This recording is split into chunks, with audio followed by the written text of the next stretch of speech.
Got it.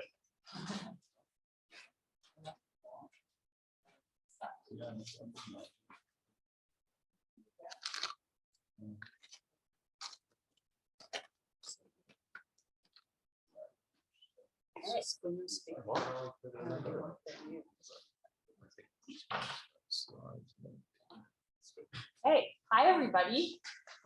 Zoom, can you hear me? Thumbs up, awesome. Welcome everybody. Thank you for joining us virtually and in person. Really excited about our presenters today and excited to have a great conversation. My name is Dana Golden and I'm the coordinator for Resilient Methow, which is a program of the Methow Valley Citizens Council. And it came out of the Methow Valley Climate Action Plan, which was really a community generated plan to respond to climate change in the Methow Valley. That looks like both reducing our emissions here and leading on that front as a rural community, and also responding to the impacts of climate change we're already feeling here. I would love for you to just take a second. If you're joining on Zoom, you can go ahead and put it in the chat. And if you're here in person, maybe find somebody you don't know yet and just share what brought you here today. Maybe it's, just share what brought you here, what you're curious about. And then we'll share a couple out from the folks on Zoom.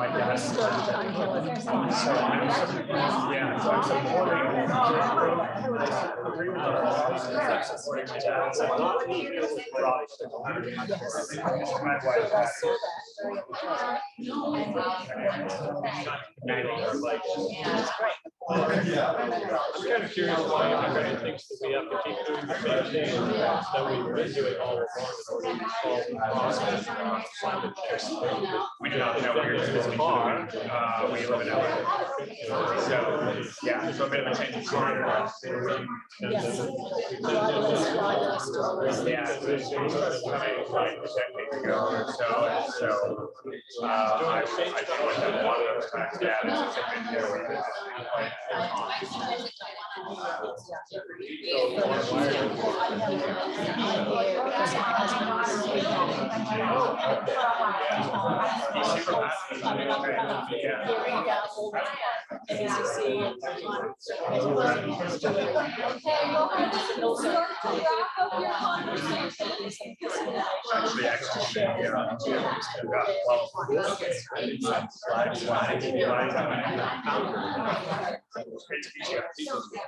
You guys can continue the happy hour afterwards. I just want to read a couple of the responses we got in the chat as well. We've got people curious about solar opportunities for Cascade condominiums, looking for programs available to community home owners to retrofit their homes. A couple folks that are presenting, somebody here want to support Resilient Methow, awesome. Cool. And then I'd love to hear just from the folks in the room, like one or two people, what are you curious about or what brought you here?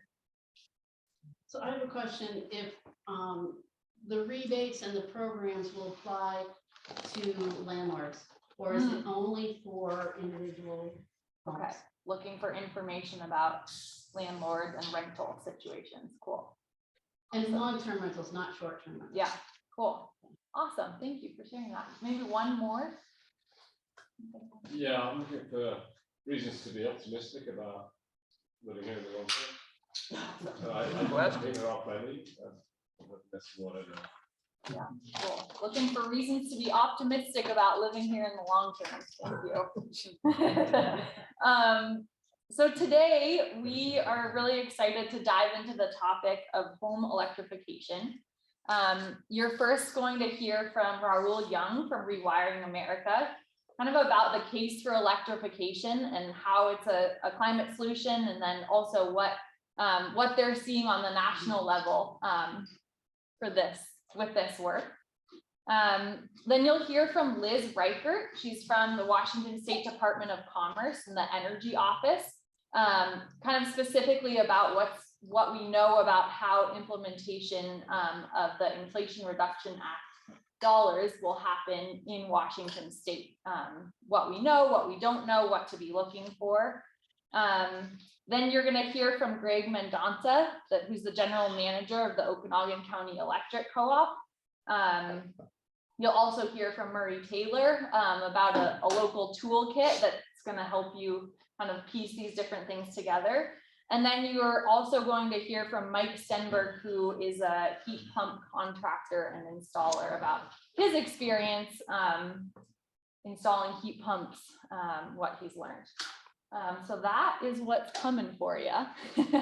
And I'm really excited to first introduce Raul Young from Rewiring America. Thank you so much for joining us. And I'll also say we're working on the hybrid event with slides and people on Zoom. So if any point you can't hear anything on Zoom or there's something happening, just let us know and we'll problem solve.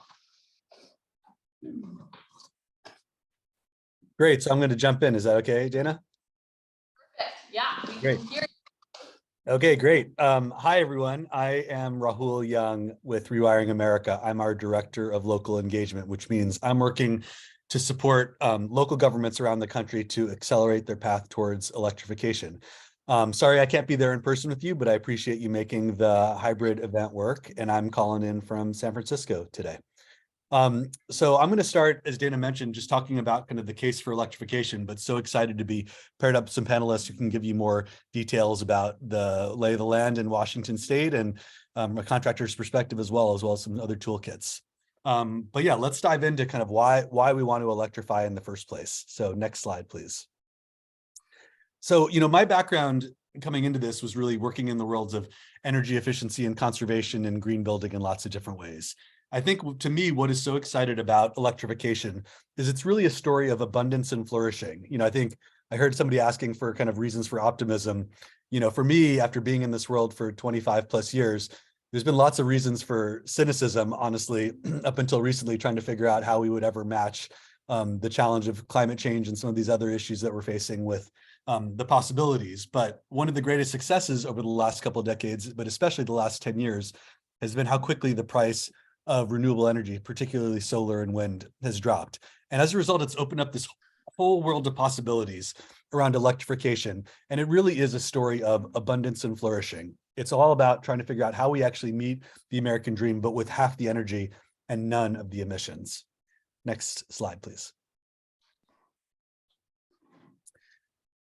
So, of course, climate is one reason to think about electrification, but there's lots of other things that are really important. And I think that's such a crucial message to take out of this because, to make the things that we need to happen politically, we have to be able to make the case to lots of different folks, whether or not they're prioritizing climate the same way that I would. So in addition to the climate benefits of electrification, which we'll talk about, we're also talking about making homes healthier and more resilient.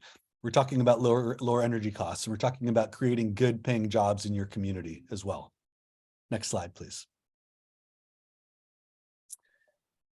So again, I mentioned that kind of my background is in energy efficiency, and I spent, a couple decades running different energy efficiency programs around the country to try to kind of get people to switch out their light bulbs and change their heating and air conditioning systems, and all really important programs and really important steps on the path towards a better climate future.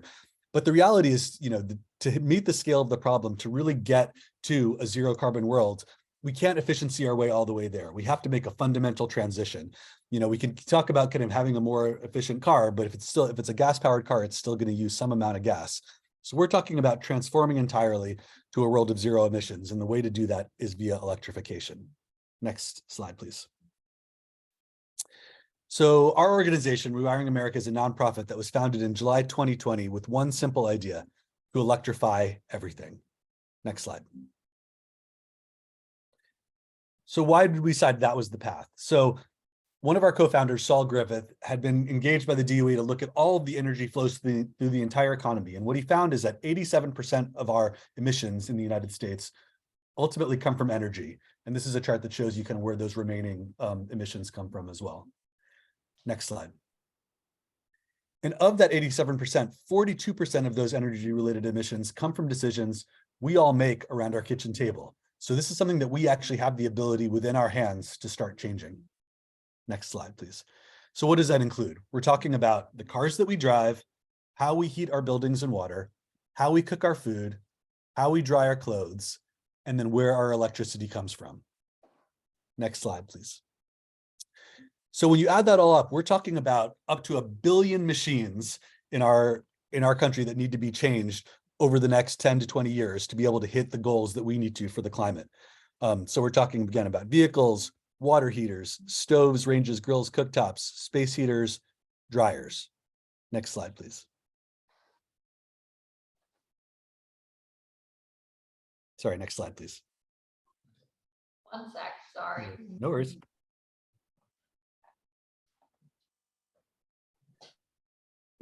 So our goal as an organization is to make this as easy as possible for folks. We need to fundamentally change the market so that the most efficient, the most electric machines are the most affordable ones and convenient to purchase and install. Because we recognize, like, I'm an energy nerd, I'm an electrification geek, but I recognize not everybody has the time to do that. And so we need to try to make it as easy as possible. So everything that our organization is focused around is how to change the market fundamentally to take advantage of what's going to be over time a decreasing price of electricity, and then use that to kind of change the market so that people can make the right decisions for their families, but that's also the right decision for the planet as well.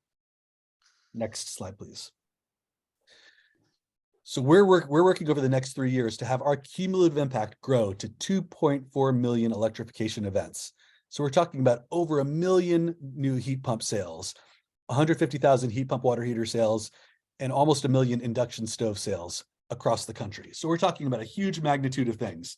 So I just wanted, I like to put this out there to give you a sense of the scale, but then also we're going to work to translate this to what you can do on the ground where you are as well. Next slide, please. So again, one of the good pieces of news that we've had over the last 10 years is that we already know how to produce clean electricity. There was a question in the chat about solar. We'll be talking more about that. But certainly, whether it's solar on your roof, whether it's solar at the utility scale, it's wind at the utility scale and other renewable resources, we already know how to produce clean electricity that's affordable and abundant. And those technologies and the storage associated with it is only going to get better over the next few years, given the pace of technology change. Next slide. So we're going to talk a lot about heat pumps. And one of the great news about heat pumps is that 2022 was actually the first year in America where heat pumps outsold gas furnaces across the country. So, that's important to know, because on one level, we're talking about technology that's truly going to advance your life and give you a sense of the future. But this is proven technology, as you're going to hear from some of the other speakers as well. This is not a risky piece of technology. This is proven technology that can work right now to make your home more comfortable while also using significantly less energy. Next slide, please. And again, there are so many more benefits around an electric appliance or an electric car. Electric vehicles drive smoother, they cost less to maintain. Heat pumps are 2 to 4 times more efficient than the most efficient gas furnace on the market. And induction stoves, they're quicker, more precise than gas stoves. And as a parent with 2 daughters who love to cook and bake all the time, I love the fact that they're easier to clean as well. I do not discount the value of that in addition to all the other benefits of these technologies. Next slide, please. So we really believe that the Inflation Reduction Act that we helped to pass last year will jumpstart the electrification movement in every community in the nation. Next slide. There's this whole universe of incentives and rebates that we're going to talk a little bit more about, that we really like to think of as translating to kind of giving everybody out there an electric bank account and an electric wallet with resources just sitting there. But right now, so many folks don't even know about those resources of the IRA. So it's our job is to make sure that people understand that so they can take advantage of those resources just sitting in their electric wallet and be able to take advantage of those things to make their homes more comfortable, more efficient, and just a better place to live.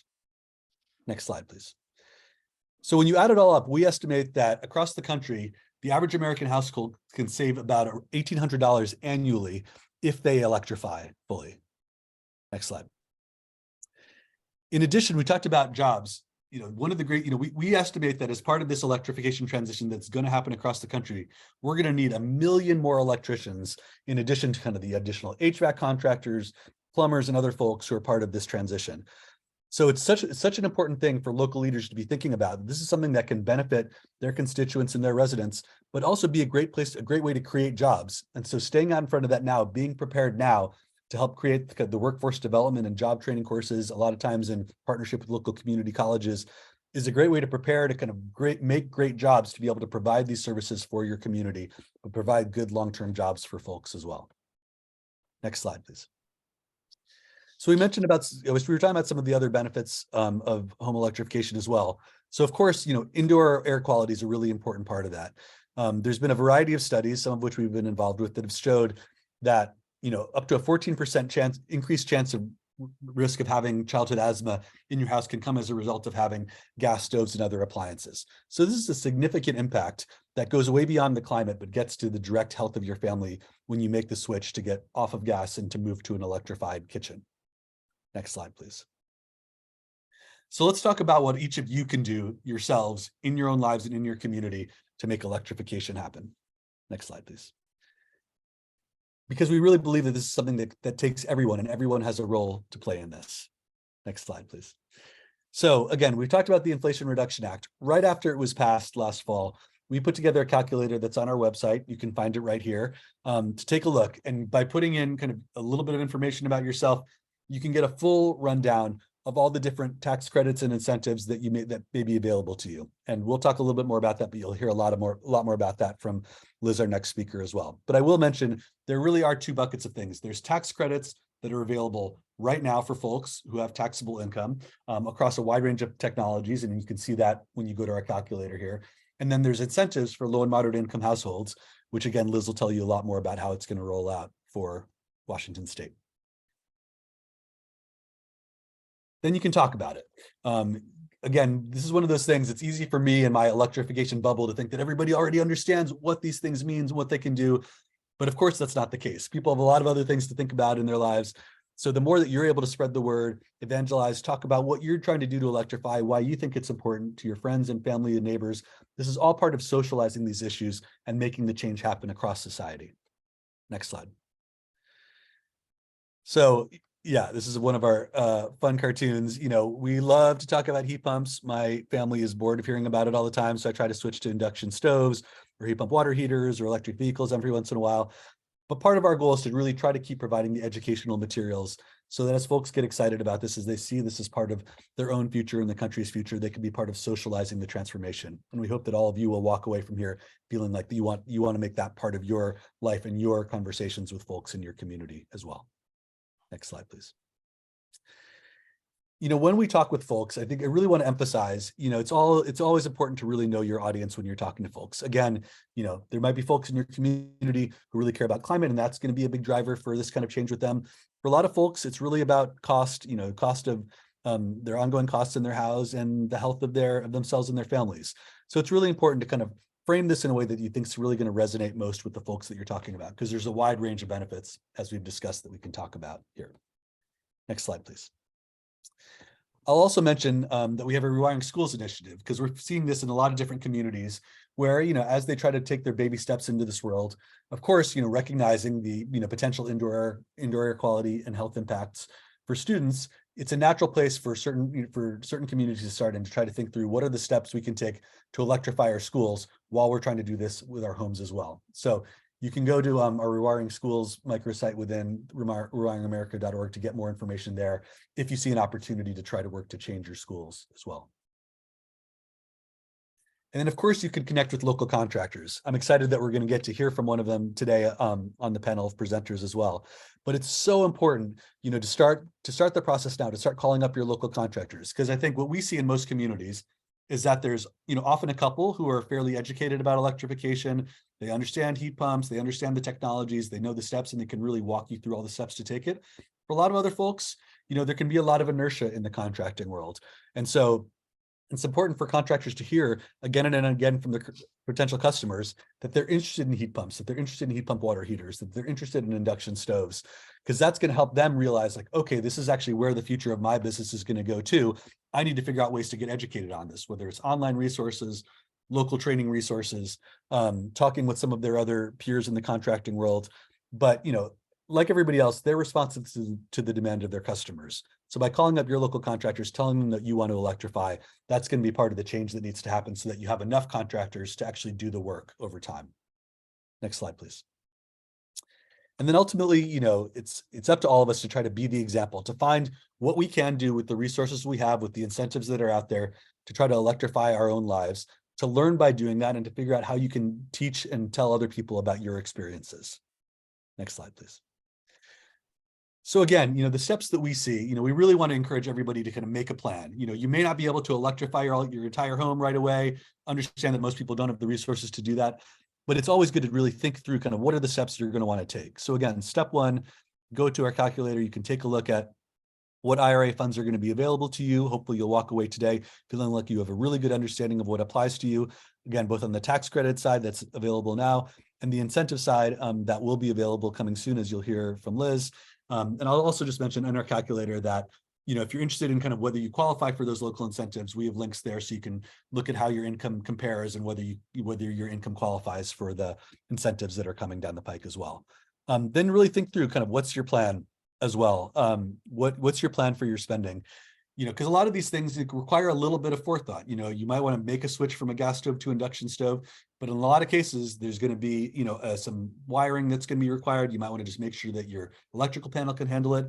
So you always want to be thinking about these things ahead of time, thinking about like, what are the things that I want to replace first in my house? What are the things that are the oldest that are likely to break? And to get an electrician in there sooner rather than later, just think through what those steps are going to be. Because the last thing you want to do is kind of have it be the middle of winter, have your furnace break.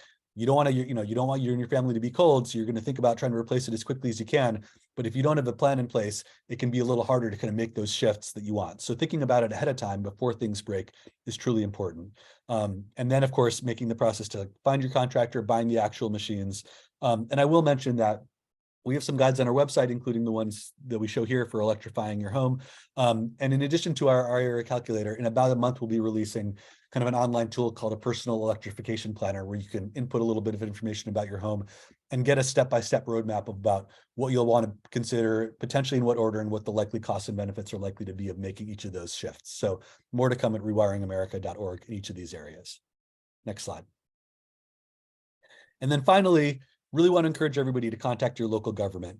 What we're really trying to do at Rewiring America is to show that this is a movement across the country, that it's happening at the federal, the state, and the local level. But the local level is so important truly to make sure that the implementation of these things happen, that we take the promise of the IRA and electrification and translate it to the reality on the ground.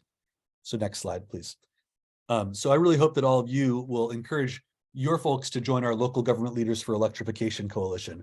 It has over 160 mayors, city council people, sustainability staff at the city level across 28 states and growing, who are really part of this, who want to stay up to date on the latest IRA incentive information, the latest grant opportunities, the latest educational things that they can pass on to their constituents. So they really can feel like they're empowering their communities, connecting them to their electrification wallet, driving economic and job growth within their communities. Next slide, please. And again, you can send them to localgovleadersforelectrification.org, where they can sign up, become part of our network, and just stay apprised so they can get up to speed on electrification and make sure their community is taking advantage of all those incentive and benefits that are out there. And we really think that the more folks who are able to join this at the city and the county level, the more we'll be able to kind of make the case to states and to the entire nation that this is a movement that is going to be the future of where energy and homes go as time goes on. Next slide. So last slide, again, really just so excited that you all have come today, and I really am so grateful for the organizers of this session, and I really appreciate to have the opportunity to talk with you all. I put my email here in case you have additional questions that we don't get to in the session today, and I am leaving you with a picture of one of our colleagues, Sam, who, when he was working lobbying the Hill to try to get the Inflation Reduction Act, would do so while wearing a heat pump costume as well. So we take our heat pump seriously, trying to make sure that we bring the technical knowledge, but help educate people about what a heat pump looks like at the same time. And I will stop there. Awesome, thank you so much. I got a message that was a little hard to hear, so I'm going to try and speak up so folks on Zoom can hear. We're gonna save question and answer for the end for all of our panelists. Does anybody have one kind of burning question that they want to hear from Rahul, or we're good to keep going? Okay, cool. We're gonna move on and then hear from all of our panelists at the end for Q&A. So next, you are going to hear from Liz Reichert from Washington State Department of Commerce. And she's going to give us some more info about what we need to know about for Washington State.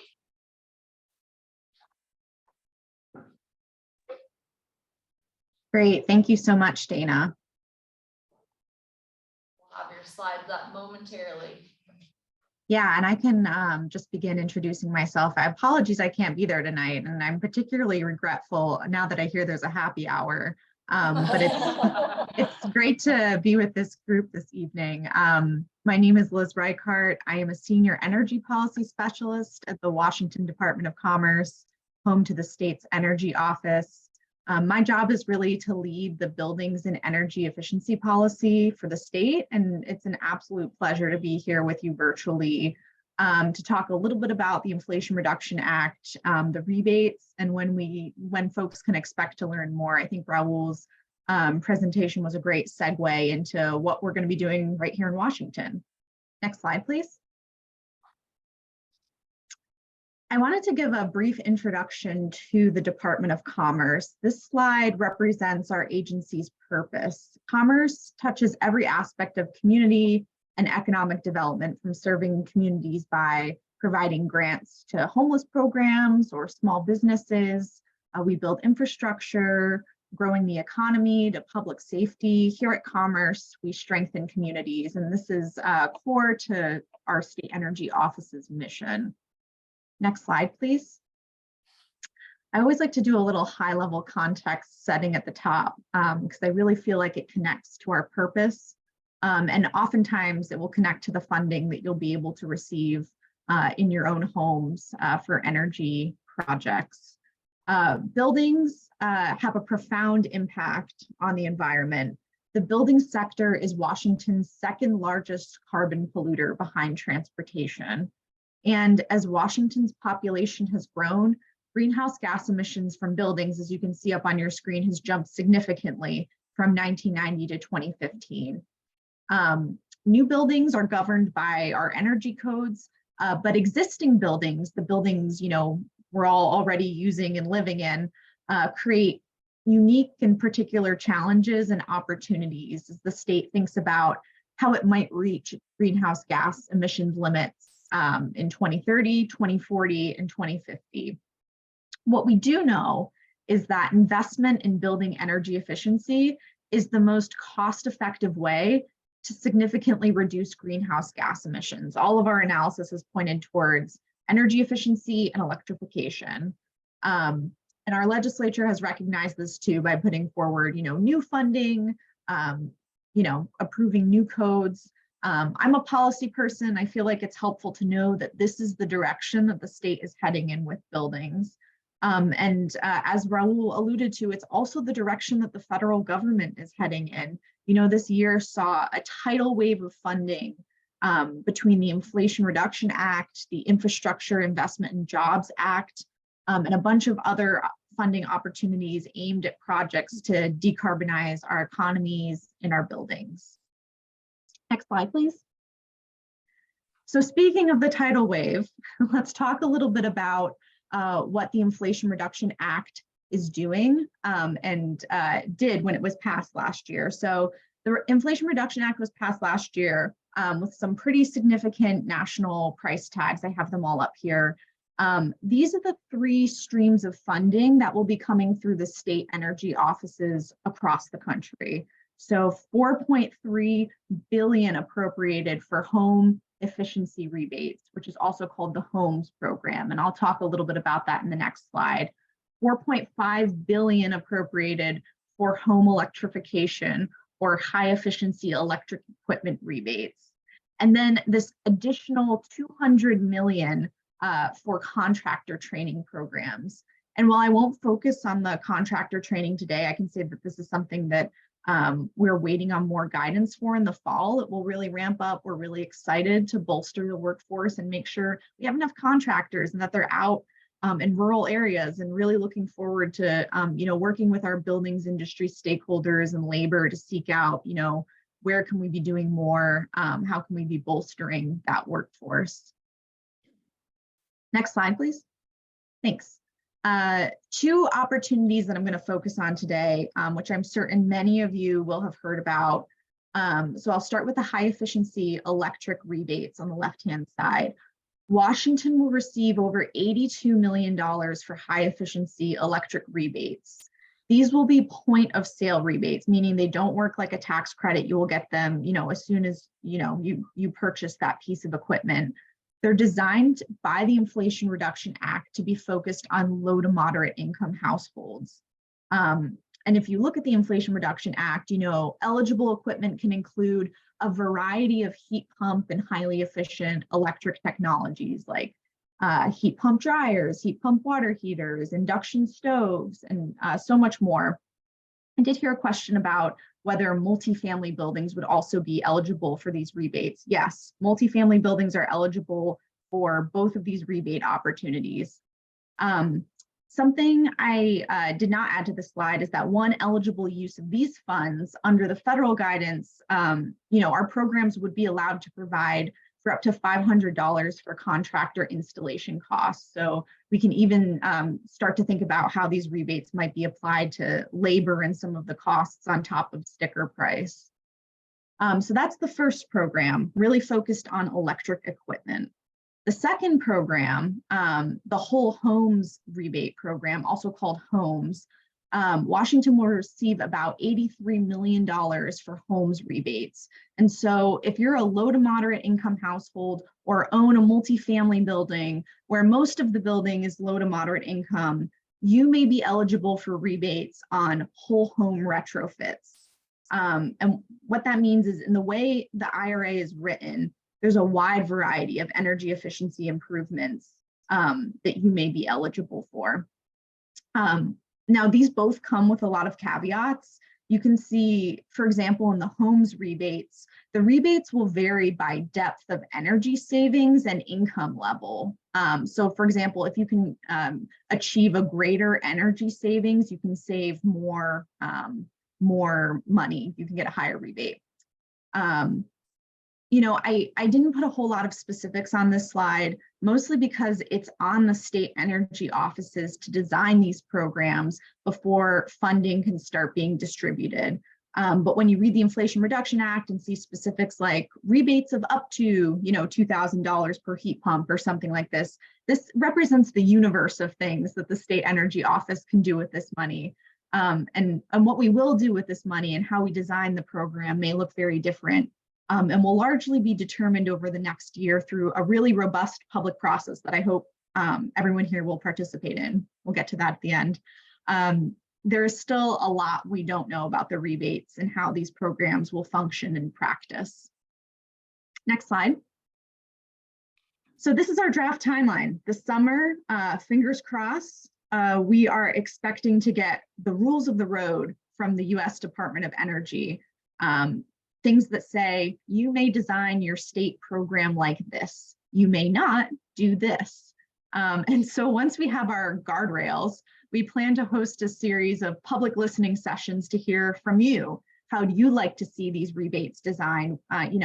What income thresholds are interesting to you? How would you like point of sale to work? What are contractor concerns? Any and all of the above. And so once we do those public listening sessions, Washington then will submit its plan back to the Department of Energy, at which time the Department of Energy will give us the okay and they will release the funds for the program, which can happen at the earliest, late 2023, early 2024. So 2024 is the year in which we really think we'll be giving out rebates. Next slide. We have a rebates inbox where folks can write in and ask a team of folks very well versed in rebates all of their questions, and I'll provide that email address at the end. One of the most common questions we get from the public is when the rebates will be available and will I qualify? And as we talked a little bit about on the last slide, at this time, we expect that rebates will be available in 2024. And to answer questions about eligibility or, how much will my rebate be, while the Inflation Reduction Act provides some federal guidelines on, what types of products could qualify and who may be eligible, Washington will ultimately design its own program to distribute rebates. So at this time, we can't guarantee that any one person will qualify for rebates in 2024, or that we'll have enough for everyone who wants rebates next year. Next slide. Another question we get a lot of, and it's great. Let me back up a little bit and say, it makes me so excited to get these questions, because to me, it demonstrates that folks are really engaging and really excited to electrify. It's really tough to electrify. It's a huge financial burden. And so I really share in folks' excitement. Folks want to know if they make a purchase this year, will the rebates be retroactive? The Department of Energy in their communications with us has made it clear that they do not want states to set up a retroactive program. So until they change their tune, at this time, we don't expect to set up a retroactive program, meaning that purchases eligible for rebates will likely need to be made in 2024. Now, Raul made a really important distinction. There's rebates, and then there's tax credits. I know 2024 feels far away. The federal tax credits renewed under the Inflation Reduction Act are currently in effect, meaning your purchases today qualify for these tax credits. And you can find out more about tax credits on the IRS Clean Energy Tax Credit webpage. If you have further questions on the tax credits, we recommend that you consult a licensed tax professional for information that pertains to your situation. Next slide. And finally, the most important question, if you take anything away from this, how can I get involved? How can I make my voice heard in these how these rebate programs are designed? We expect to hold listening sessions as soon as the Department of Energy releases their guidance to states this summer. I really encourage you to sign up for these listening sessions by going to the Federal Funding for Buildings webpage on the Commerce website. It's under the Energy tab. I assume these slides will be made available afterwards. I will also drop the link in the Zoom chat. You can click there. You can sign up to be notified when we announce those public listening sessions. And finally, if you have any questions or I'm not sure about the difference between this rebate, this tax credit, we are totally here to help you. Please feel free to email us at homerebates@commerce.wa.gov. We have a team of folks staffing that inbox ready to answer your questions. Next slide. Thank you for your time. Thank you for showing up in this really exciting moment for building decarbonization and electrification. And I'll be happy to answer your questions at the end. Thanks. Awesome. Thanks so much, Liz.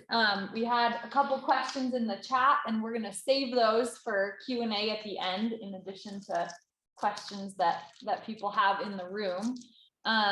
Next up, we're going to welcome Greg, who's the general manager at Okanagan County Electric Co-op.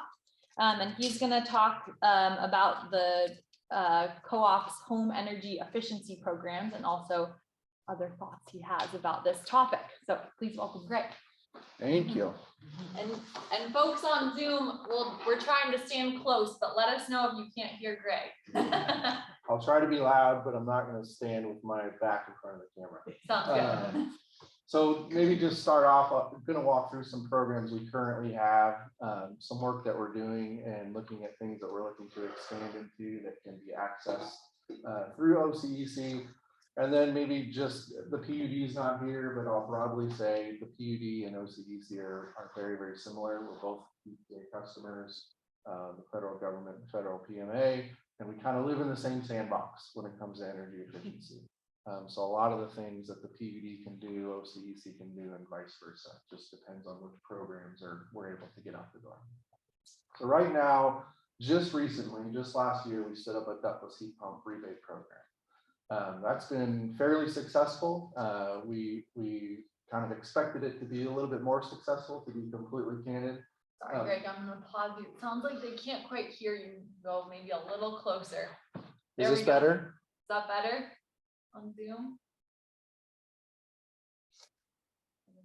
Thumbs up. Oh, I got a thumbs up. Okay. We're good. Thanks. So that program is an $800 rebate for folks who are looking to put in a ductless heat pump to replace existing electric heat. So in the energy efficiency programs that we do have, because it is through a electric wholesale utility, it is looking at replacing less efficient electric heat pumps, HVAC with more efficient. So we do have the opportunity to tap into those incentives, and we've stood up that program. A few details about that: we do ask that you go through a licensed contractor. If you go to our website and under rebates and assistance, you can find a link to the eligible contractors in this area. And there's only 3. So it's pretty tough to miss them. You probably see their trucks driving around town. So there's only a few contractors in this area that do that type of work. But to go in and get a licensed contractor to do it, you're eligible for that rebate. So we've moved back the installation date all the way to January 1st, 2021. So if you haven't one installed previously, then you will be eligible for the rebate right now. If you're moving forward, that program, we anticipate it will continue. So some of the things that we're looking at expanding into as well outside of ductless heat pumps, we had a energy efficiency intern through Western Washington, the Western Washington program, internships that are run out of Twist. If you're unaware of that, it's a great program. And out of that, we asked that intern to kind of look at our community, look at the contractors, look at what's available, and try to figure out how best to move into different areas. So we've identified really 2 that we think we're looking to expand into very soon. That's windows and doors. So replacing older, less efficient windows and doors, and then insulation. Why are those important? If you've been here through a winter, I think you can understand. So replacing older windows, replacing older doors with things that are more energy efficient, not only will save you money on heating, but also reduce our peak loading, reduce the need for OCEC to kind of look out there and try to find more expensive energy to meet our ever-growing needs. We also have just custom projects, so they're one-offs. We've done these things in the past. We've helped the high school with more efficient lights on their ball fields, irrigation pumps that can move from a type of irrigation to a more efficient pump. Those are the types of projects that we call them custom, but they're also things that we do out in the community to try to help out. They're not a nice clean in a box. It takes a little bit more thought, but those are things that we've done as well. We've talked about looking ahead and talked about what we're looking at moving forward. And then kind of for my last few minutes here, I thought it'd be good to talk about from a utility perspective, what we think about, what Greg thinks about. I won't say I'm talking for all utilities, but what Greg thinks about when we think about electrifying everything. And the one thing I think about is it's going to take a lot of everything. It's going to take a lot of transmission. It's going to take a lot of resources. And it's going to take a lot of investment in our distribution system. If you were here on December 22nd of this last winter, and you're being fed out of our Winthrop substation, you experienced the power going off and on. That was Bonneville Power, who owns that substation. That was their protection equipment saying there's way too much usage happening right now. So their breakers were opening, closing, opening, closing. So what that means is we're getting to a spot where existing infrastructure that was put in 50 years ago for this area is not going to be suitable for an electrify everything scenario. And so I want to just impress upon you that electrifying everything does take infrastructure investment. And so it's really good to see the federal government, see the states come out and recognize that and say, not only do we want you to build resources, not only do we want you to electrify, but we want to incentivize building of transmission. We want to incentivize building resources to make that jump. I think in Rahul's slides, he said using half the energy and having a better quality of life or something along those lines. Sorry, Rahul, if I messed that up. But the burden doesn't go away. It just shifts from, fossil fuel based energy to electric energy. And so from an electric utility standpoint, we have to get ourselves ready for that transition as well. And a lot of electric utilities are not, they're not ready. And we need to just recognize that it's going to take a lot of infrastructure investment to get the region there. That's all I really had. I'll get off my soapbox and happy to answer questions at the end. Thank you. Thanks so much, Greg. Okay. How are our Zoom people doing? You guys hearing us? Thumbs up? Okay, good. I don't want you to miss anything. Our Zoom people are zoomy.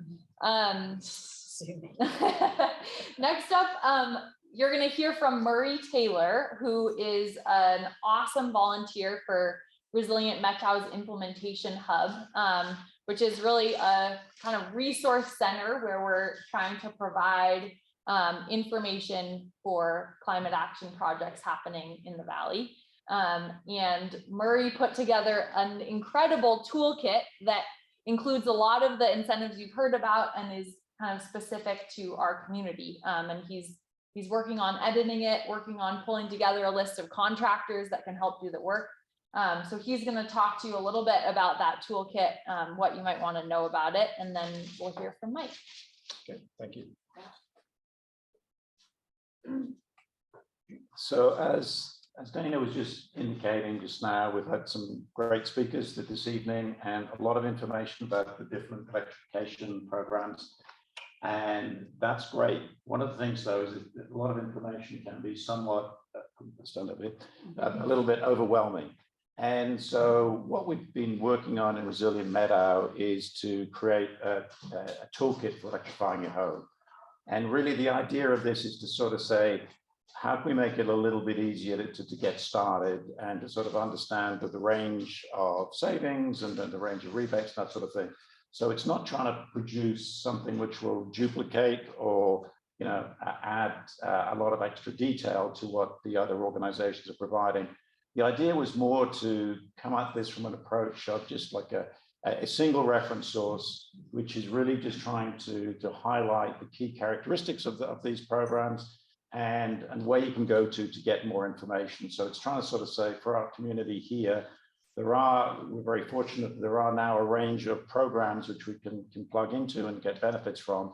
And a lot of the questions keep coming up, well, this is all good, but how do I get started there? So our Resilient Methow site here, there's a section here where, you know, we're just pointing out that where this toolkit actually lives. And this covers, and I'll show you just a little bit of a snapshot as to what we've got in there. But just indicating, just generally, if you are looking at this website, beyond the electrifying, we have a whole range of other resources there, which just encourage you when you've got a little bit of time to poke around and have a look at that. So the next slide, please.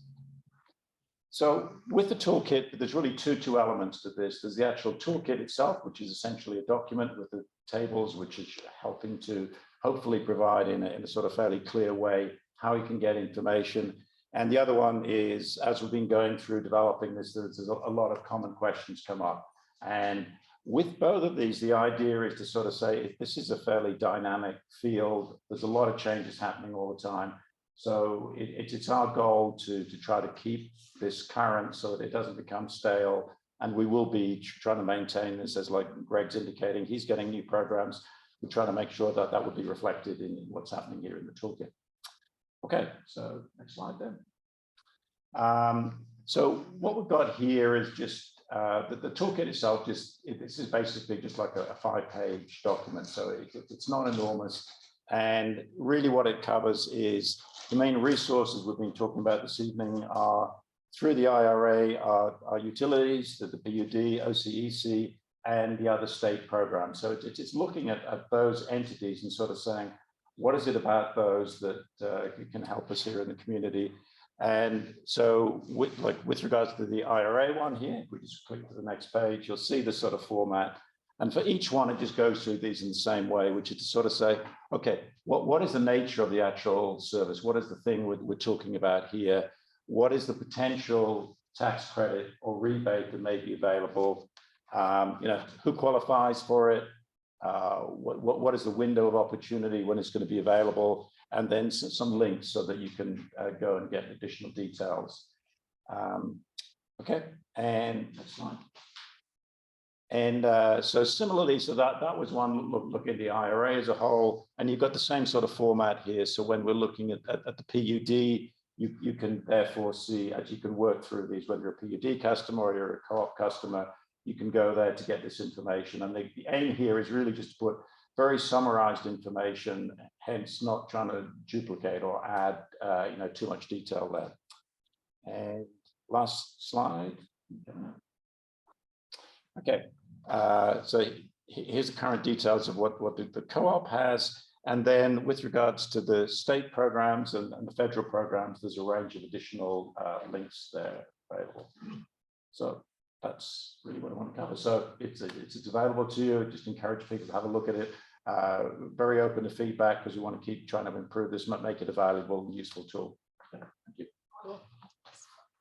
Thanks, Marie. Okay. Mike.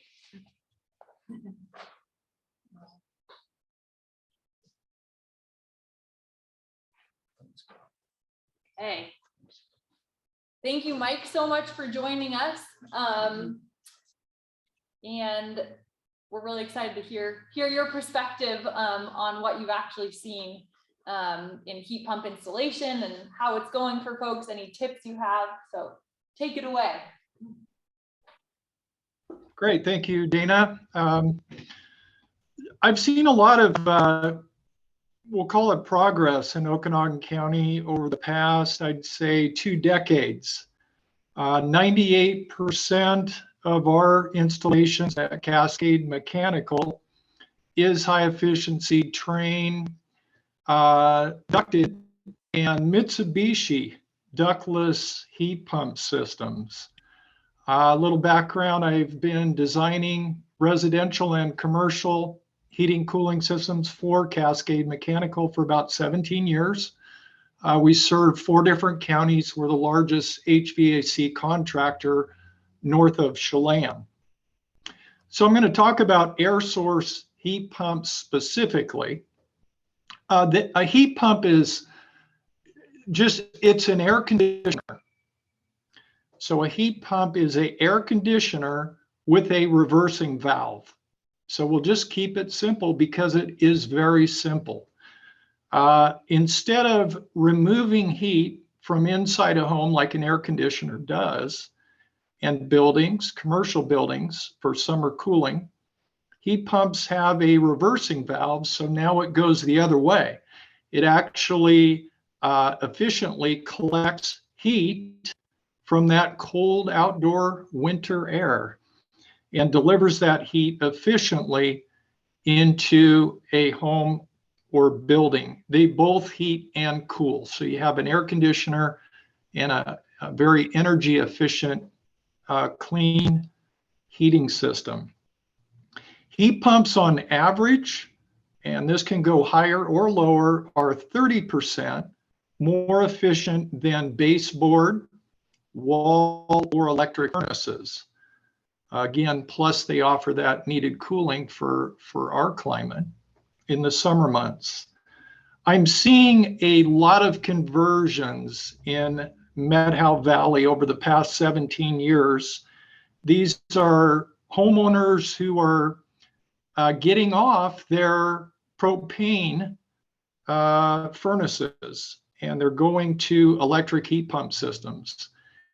And for some, it's difficult because their propane is also supplying other appliances in their home. And for those that say, Mike, we don't want to get rid of our propane furnace, then I offer what's called a dual heat solution.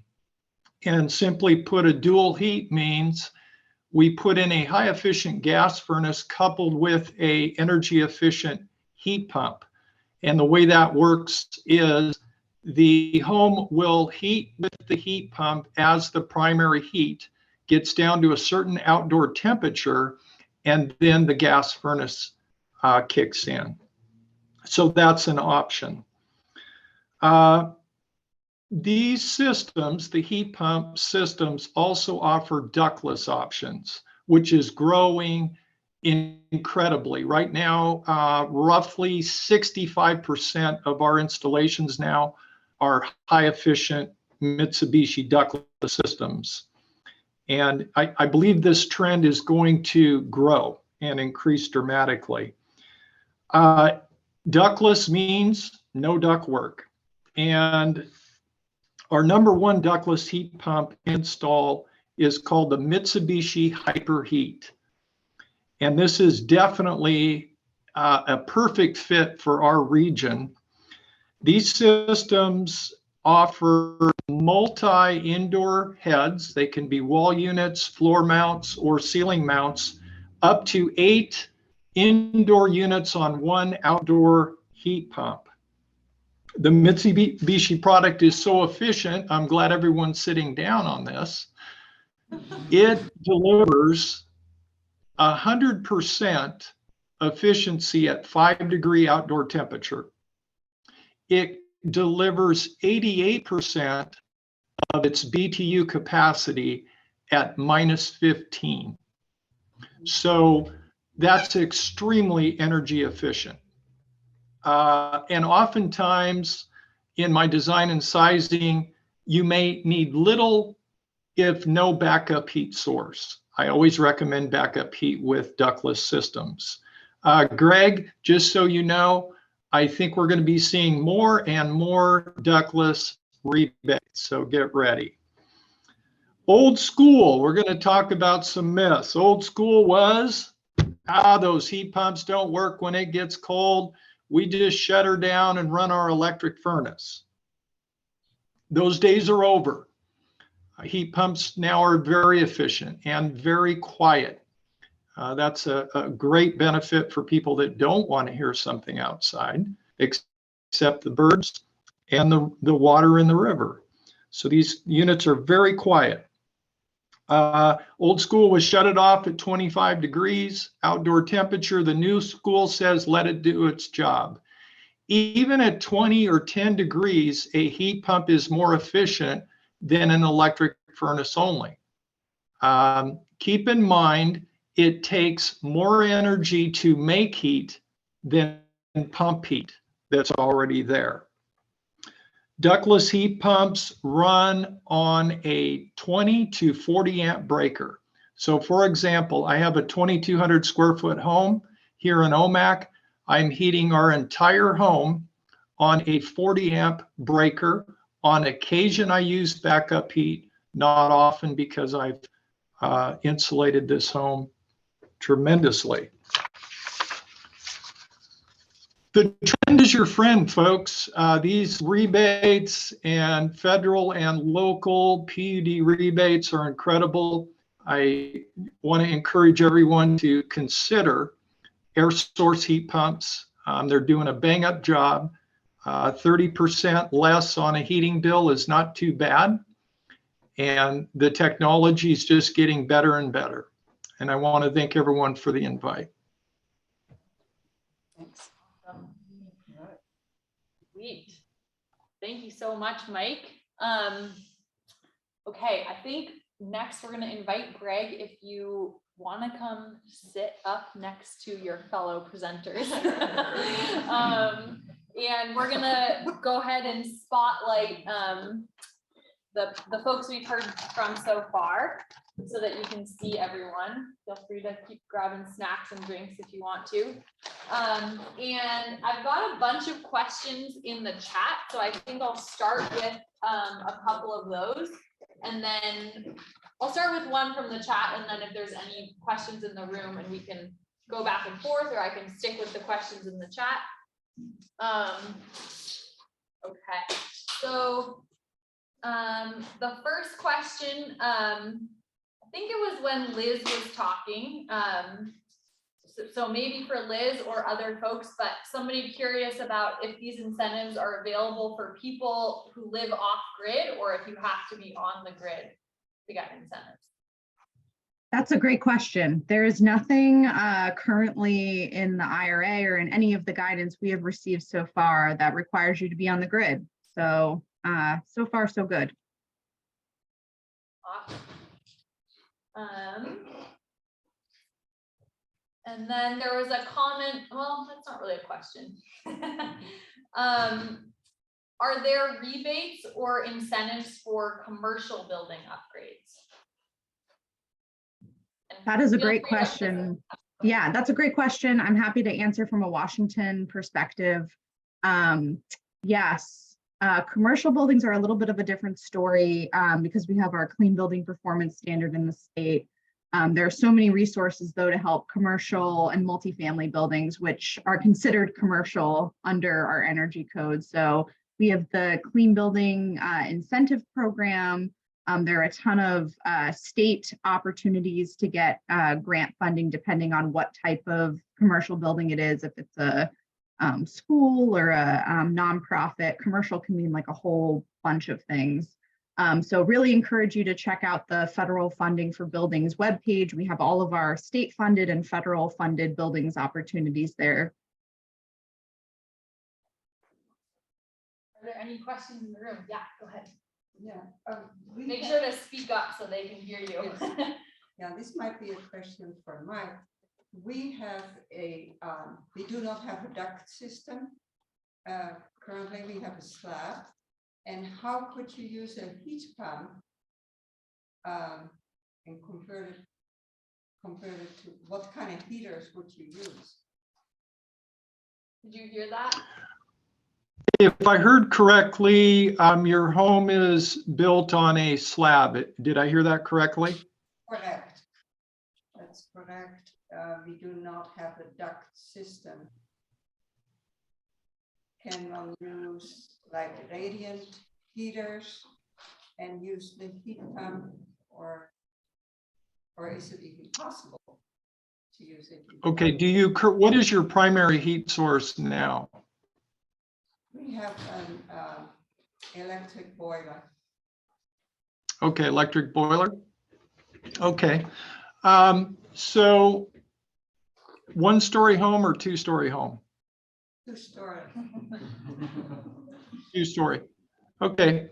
And how is the boiler doing for you? Is keeping you comfortable in the winter? Comfortable on the first floor, but not comfortable on the second floor. So that's why we would like to put in a heat pump and have heat, and then also the cooling in the summertime. So you actually have a couple options for your home. One could be possibly a ductless system. The other option could be a ducted system. It'd be something that I would take a look at. I do free estimates, so I basically come to homes and evaluate all the different options and go from there. So a lot of it depends on your electrical panel. We also have our own electrician, so if we need to upgrade a panel, keep in mind that the ductless uses very few circuits. We might be able to address the upstairs with energy efficient ductless heating and cooling. We know that warm air rises. Your upstairs in the summertime may be a little warm, I guess. And so you'd have that cooling benefit and efficient ductless heating. Thank you. Let's see. I'm going to do one from the chat and then come back to in person. This question is for Greg. What can we do to offer and build support for the needed infrastructure updates? Are there policy decisions at the state and local level where citizens can express support? I think that's a really good question. I'm going to stand, sorry. I think that's a really good question. You know, from my perspective, it's really important I think there's a very strong desire to not have that type of infrastructure be seen, be built, and I'll call it NIMBY, or I think Bananas build absolutely nothing anywhere ever, or something like that. So just kind of recognizing that if this transition is going to happen, then that type of thinking is no longer going to be able to be had. You have to get the electricity from where it's generated to where it needs to be used. And for a distribution system, if I'm looking at needing to bolster what I need to meet the peak for when everybody comes over holiday weekend and plugs in their car and all of the vacation homes are full, we need to meet that load. We need to meet that peak. So I think one is changing that mindset. I think Rahul talked about talking with your neighbors. That's a good idea. I think policy wise, there are folks who are definitely in the Northwest that push that. You can talk to your local elected representative about your concern about the electric system and electric reliability and needing efficient resources and transmission to electrify everything. There's also organizations out there, I'm sure Rewire is one of them, that probably is a good organization that probably has that in their scope as well. I don't know that for a fact, but I imagine they do. I can just add a little bit from Rewiring's perspective that, yeah, I mean, I think along the lines of what Greg was already, articulating, there is so much work that has to be done that goes way beyond, the individual, person in their house, right, to make all this work. And so that is something that, the same policy team that we had that was working on getting the Inflation Reduction Act passed in the first place is now working on those implementation details at the federal and the state and local level. So, I mean, it has to be done at all the different levels. At the federal level to kind of pass permitting reform to get at some of the issues that Greg was talking about to streamline this so that we can move fast enough to get the transmission right so that as we have new generation coming online, it can get to where it needs to be. Similarly, working at kind of the state public utility level, public utility commission level and things like that to try to sort through what those challenges are, make sure that they're planning accordingly for the growth that's going to happen. So it is something certainly that we're addressing from the policy perspective to make sure that that combined with our work with kind of, individual folks like yourselves and kind of folks on the contractor and the manufacturing side, you need to be working at all those angles to have the whole system continue to work as it grows over time. Thanks. Okay, questions in the room? Yeah, I saw your hand up. Thanks. This is probably a question for Mike. Mike, I was wondering if you could speak to the efficiency of heat pumps with the cooling side of things, especially compared to window air conditioner units, like a lot of us have in our home. All right, great question. So there's two ratings on heat pumps that everyone needs to understand. We hear a lot of talk about SEER ratings. And simply put, I want you to think of a SEER rating of a heat pump as how efficient is this unit at removing heat from my home during the summer? In other words, how efficient is it at pumping heat out of my home? The real number that we focus on in this industry is called HSPF. And by the way, SEER stands for Seasonal Energy Efficiency Rating. The HSPF number is what the rebates are primarily focused on, is how efficient is this heat pump at collecting heat from that cold winter air. That's called HSPF, Heating Seasonal Performance Factor. And the industry is constantly upping these numbers, making these heat pumps more and more efficient.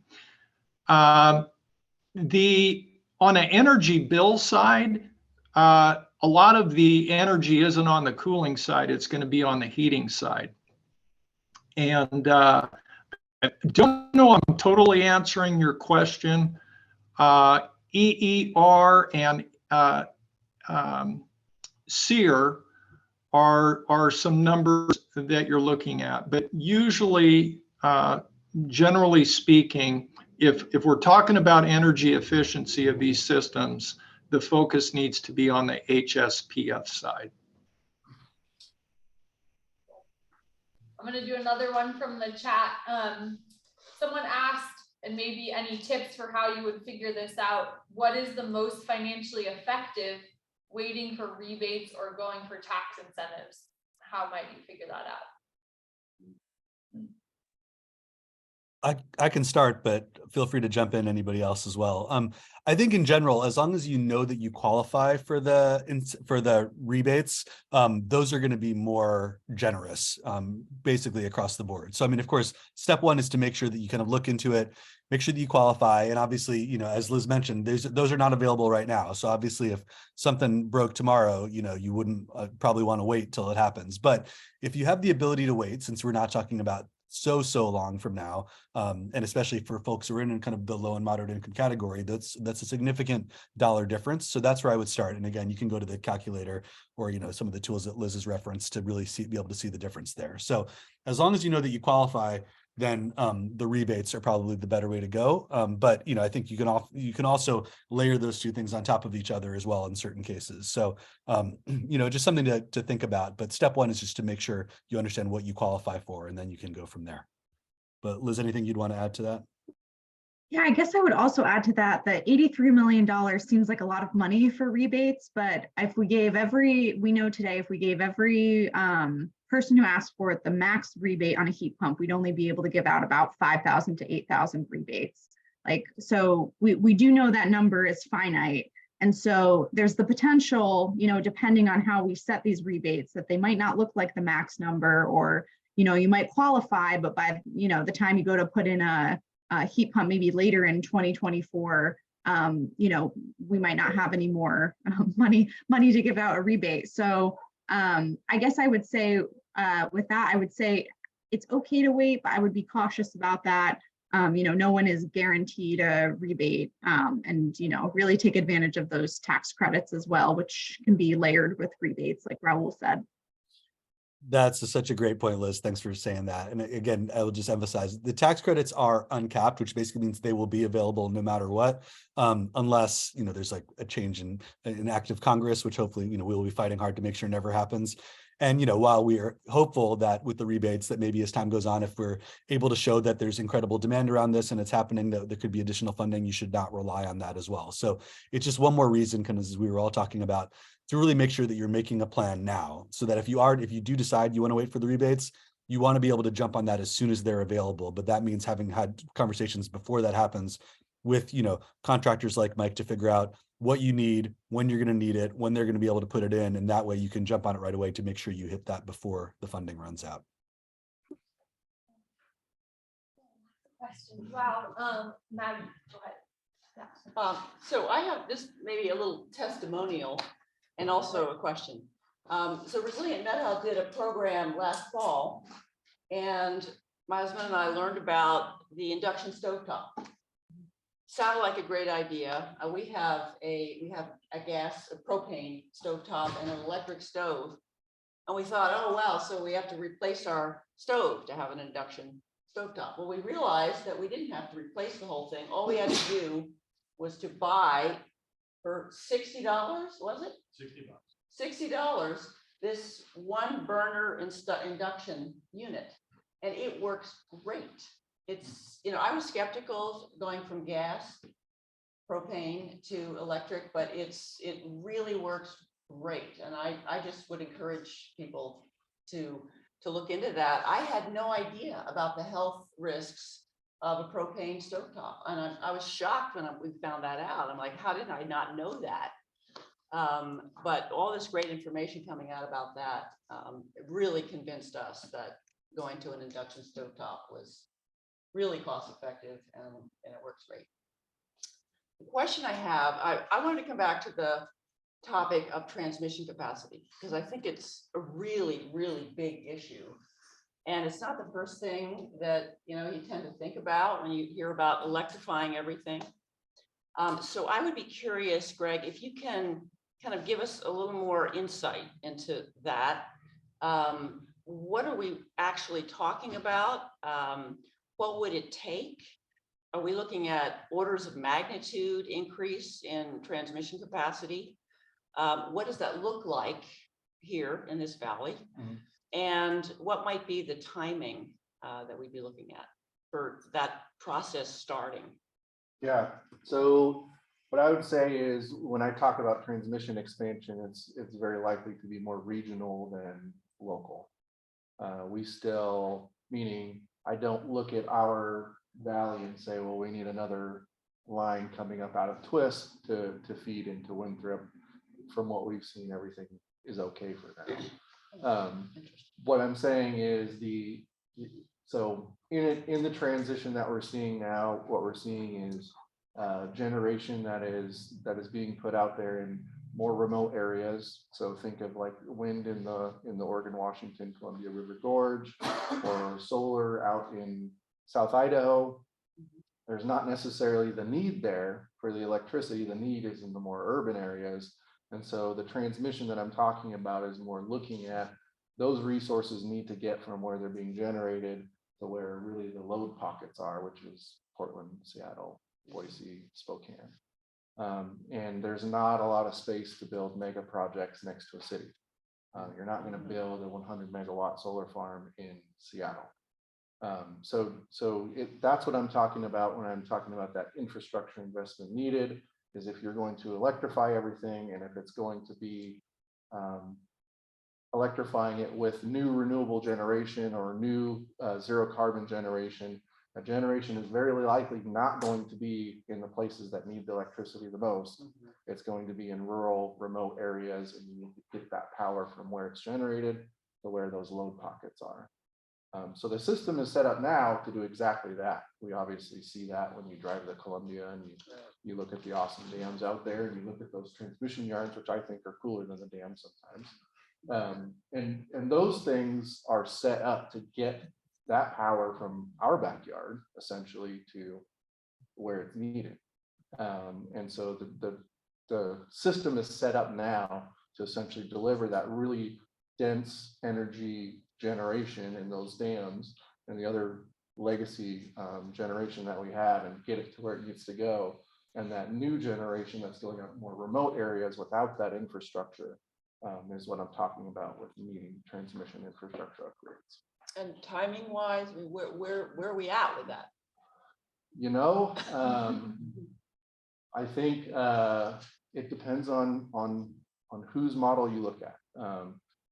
There's not a great, this is going to sound weird, but there's not a great regional entity that says this is exactly what you need to do and this is exactly who's going to do it. In the Northwest, we're a little bit of the Wild West when it comes to utilities.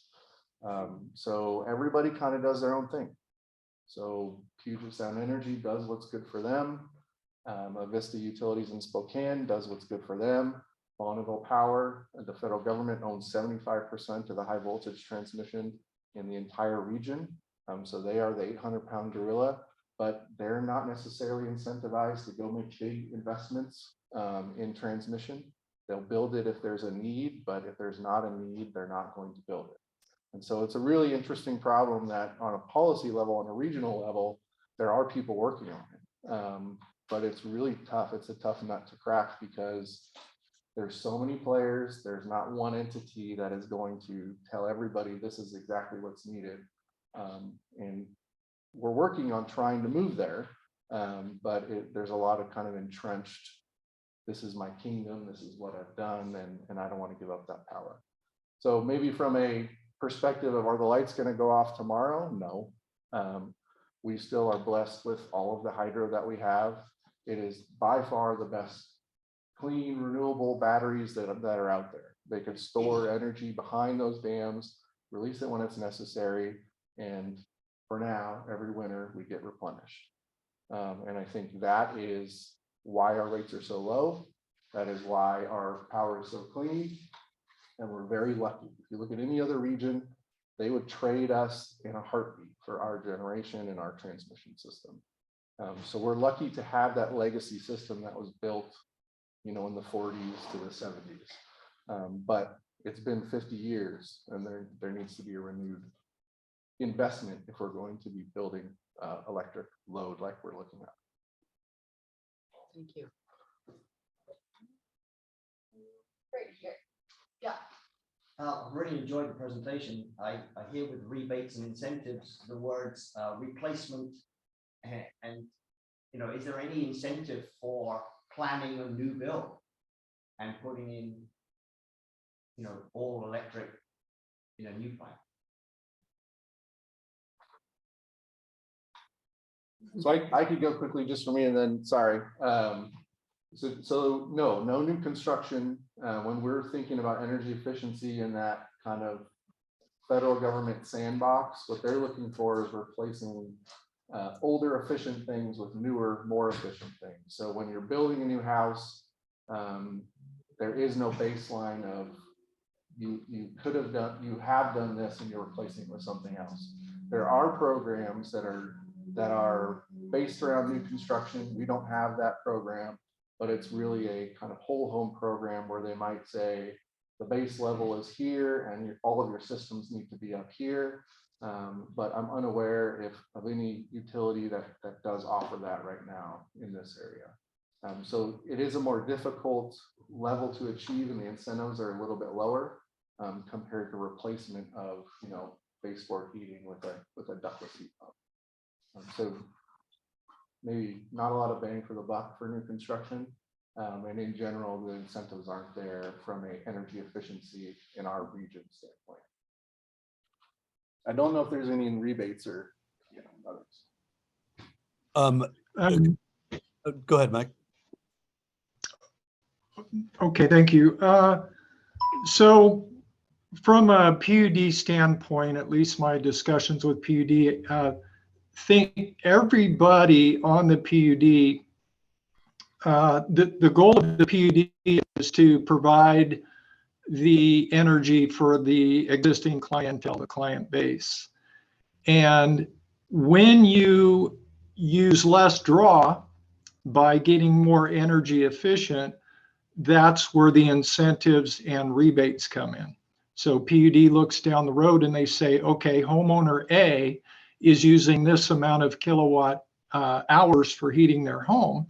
We know that by changing over to this high efficient heat pump, we're going to see a 30% reduction. So or roughly 30% reduction. So my conversations with the Okanagan PUD Conservation Department was that we are kind of giving the homeowners money up front that we're going to save later. And a new construction isn't currently on the system. So it doesn't make a lot of sense to, at least on a rebate standpoint, to provide that. That would be more federal.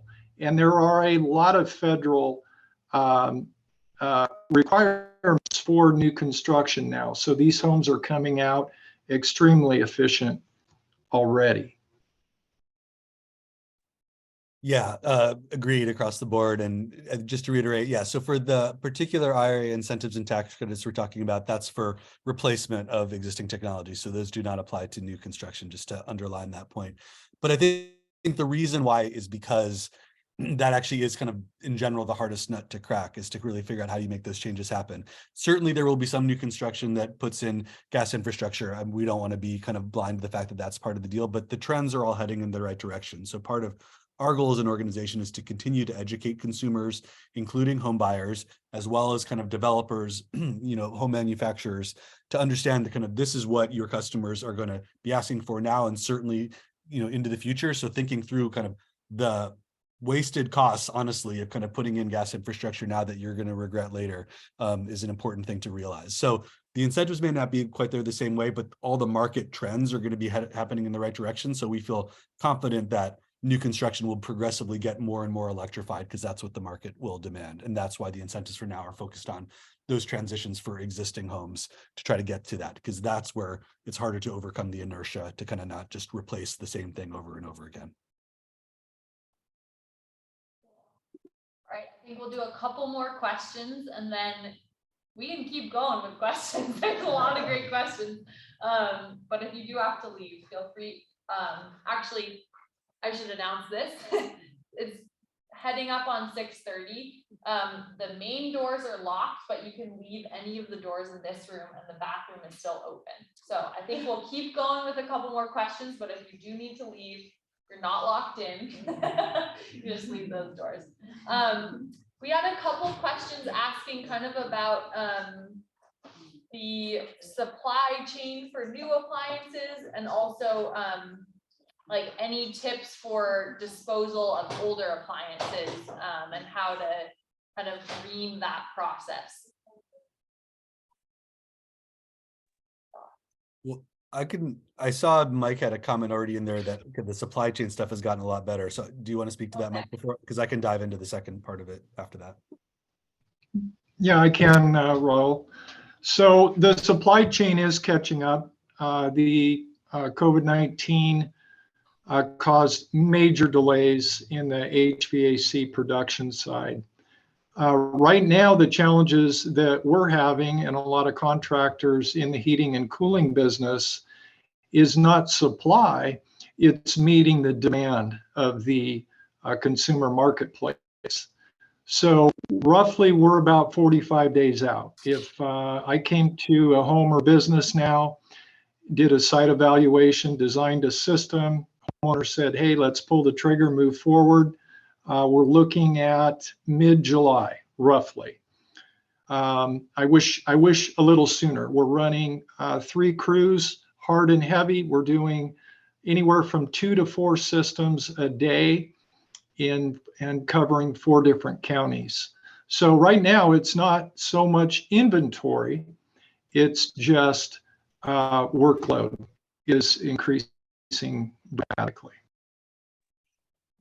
That's so great to hear, Mike. And so then the second part of the question, as I understood it and was looking at the chat, was just around concerns that are around anytime that you're kind of taking something and replacing it with something else, then you got to thinking through kind of, well, the amount of, energy and materials that went into manufacturing that new thing and transporting it to where it needs to be, and then to dispose of the existing appliance. And so a completely reasonable question and important to think about the entire life cycle of things.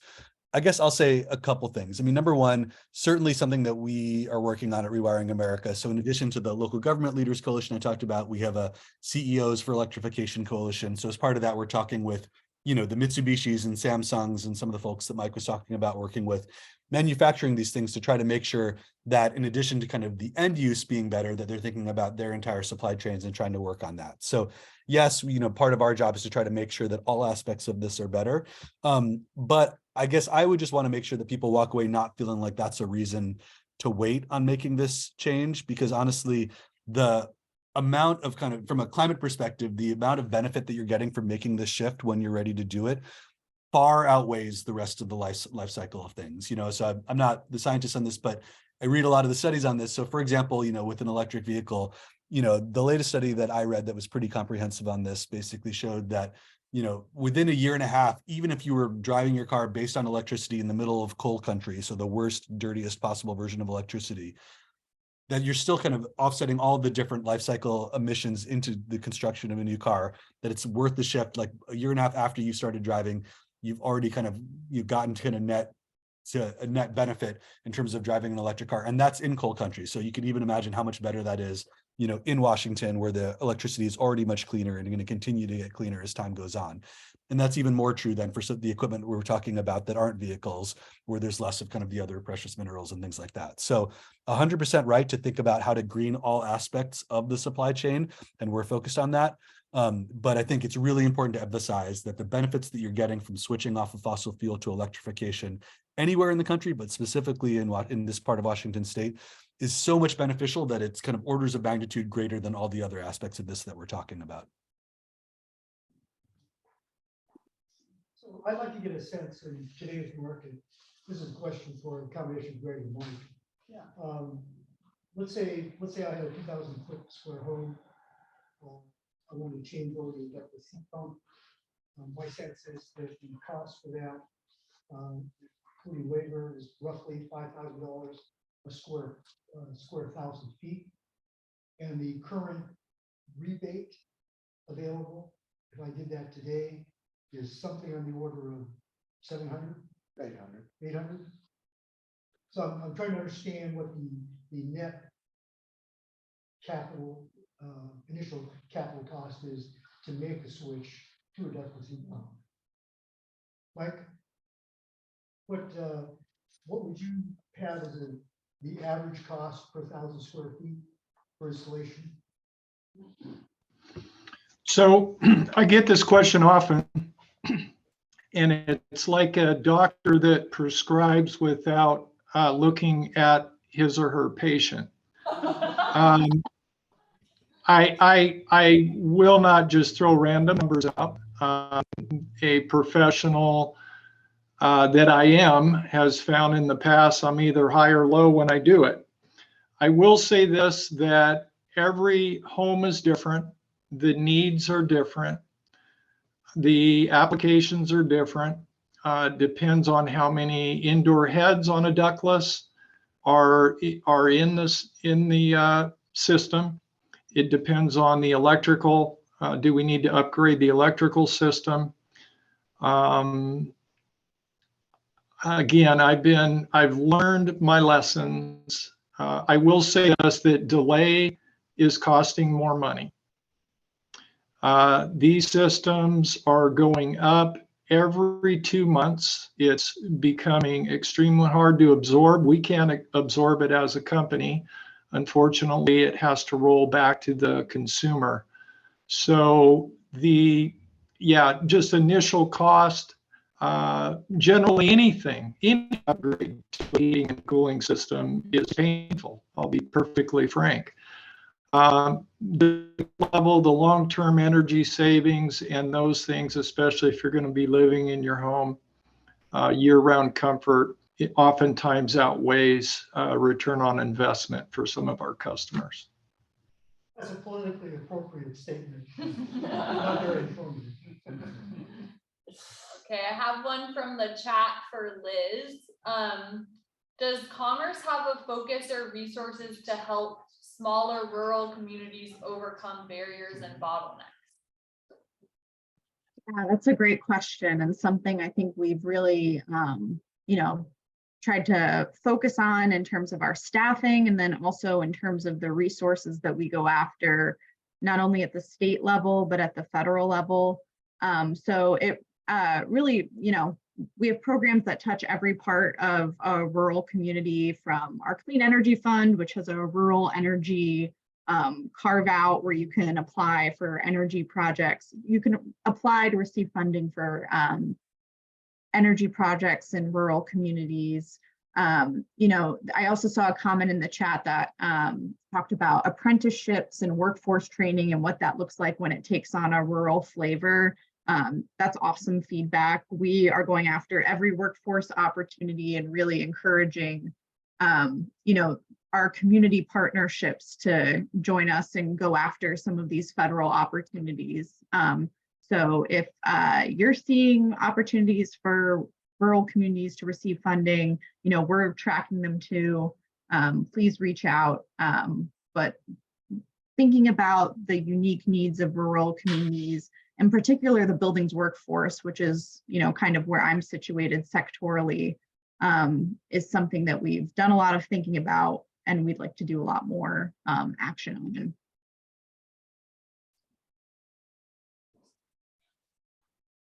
Awesome. Let's do one more in-person question and then we'll wrap. Yeah. This is all great. It's really encouraging that all this is going on. You guys are fabulous. This is all just really top notch.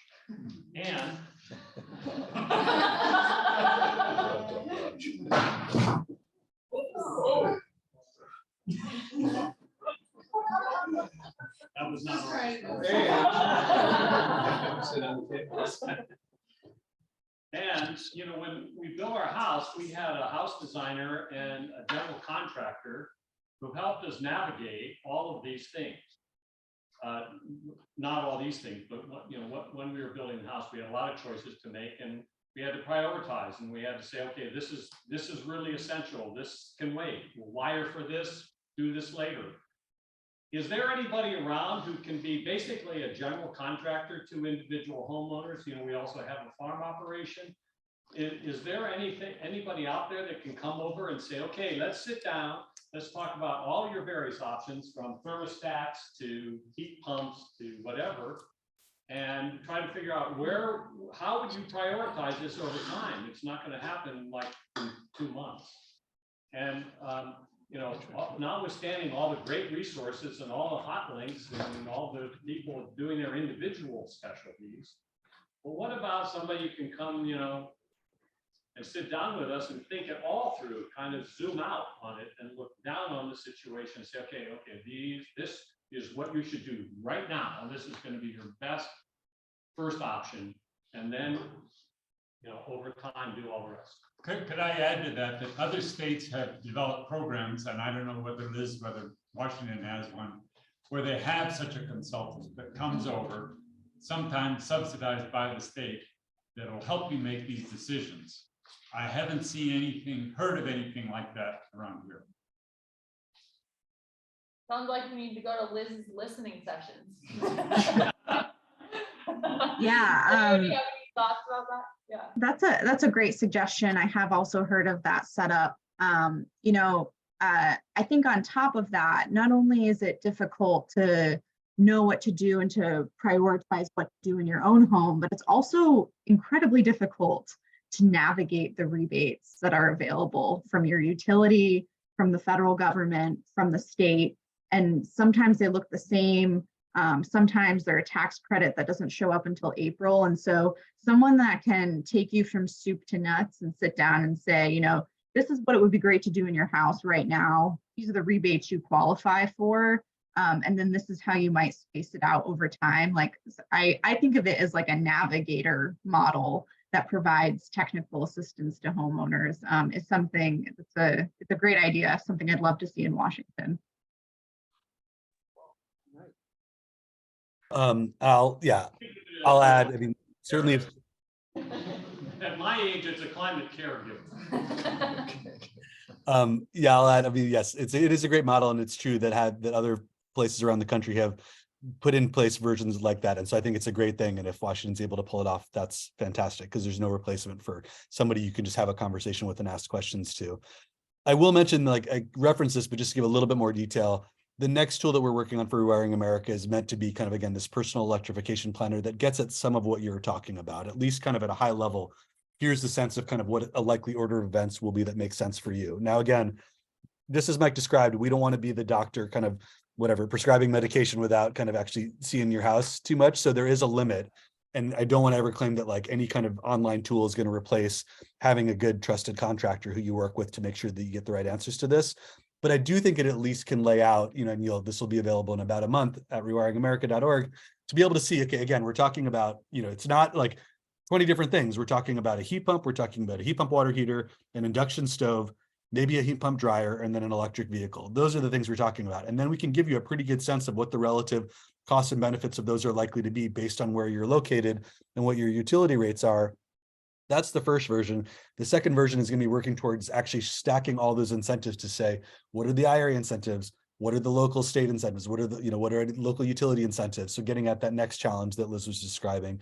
And then as time goes on, kind of turning it into a contractor referral tool. So again, don't wait on all these tools, but just recognize that the problem that you're articulating, you know, spread across the country is real. And we're kind of working hard on kind of using the resources that we've developed to try to make that easier. So at least kind of get people over that initial hump to say, okay, this is not going to like be the thing that I take and immediately can kind of take action on it right away, but it at least gives me the sense of what the general costs and benefits are going to be, how I could stage that over a couple of years to make it work in my budget. So then I can go to a contractor and say, all right, I've got a basic plan. Now help me walk through kind of how to do this and give me a real cost on this so I can figure out how to make it work. So steps are coming to make it at least somewhat easier, but it is going to take a little bit of work, and it's good to know that going in. Thank you all so much. Can we give our speakers?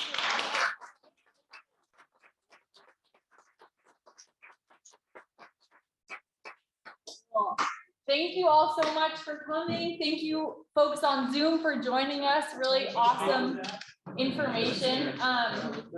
Just one more thing. We will send out the slides and recordings so that you have access to all this stuff. And there are some materials on the back table. Some Resilient Methow is part of Methow Valley Citizens Council, so there's some stuff on MVCC back there, and then also a couple hard copies of Murray's Electrification Toolkit if you like seeing it on paper instead of on the computer. And there's going to be one more, the next Resilient Methow event will be June 16th with an author who wrote a book about communities that are navigating the impacts of climate change. It features 4 communities. Methow is one. That'll be at the Twist Grange on June 16th. So we'd love to see you there for that. Thank you all so much. All right. Thank you. Thank you, Dana. Oh, yeah.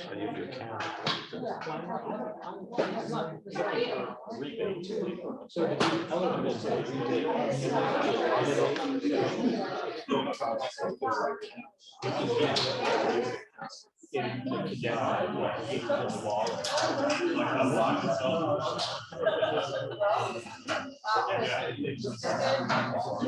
figure it out.